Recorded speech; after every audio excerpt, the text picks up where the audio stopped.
ඉංග්‍රීසි භාෂාවේදී මම දන්නේ නැහැ කියන්න අපි පාවිච්චි කරන්නේ I don't know.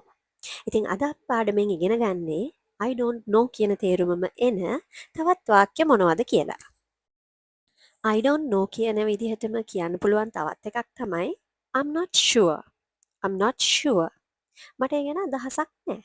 මම ඒක දන්නේ නැහැ. I am not sure. Beats me. Beats me. මම දන්නේ නැහැ. I don't know කියන විදිහම ඉන්ෆෝමල් විදිහට කියන්න පුළුවන් වාක්‍යයක් තමයි beats me. Beats me. මම දන්නේ නැහැ කියන්න පුළුවන් තවත් විදියක් තමයි I have no clue. I have no clue. මට ඒ ගැන අදහසක් නැහැ. I have no clue. මේ තවත් විදියක්. That's beyond me. That's beyond me. මන් දන්නේ නැහැ. That's beyond me.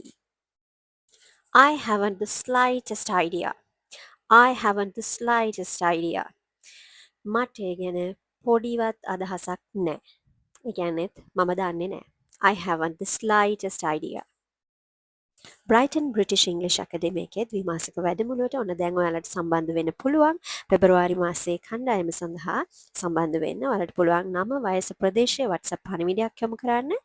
මේ පන්තියේ තියෙන විශේෂත්වය තමයි බේසික්ම මූලිකම දේවල් වල ඉඳලා හෝඩියේ ඉඳලම ඉංග්‍රීසි කියලා දෙන පන්තියක්. ඉතින් මේකට සම්බන්ධ වෙන්න ඔයාලා ඉක්මනටම WhatsApp මැසේජ් එකක් දාන්න පහත තියෙන WhatsApp අංකයට අපේ කණ්ඩායමේ නියෝජිතයෙක් ඔබව හැකි ඉක්මනින් සම්බන්ධ කරගෙන විස්තර දන්වයි.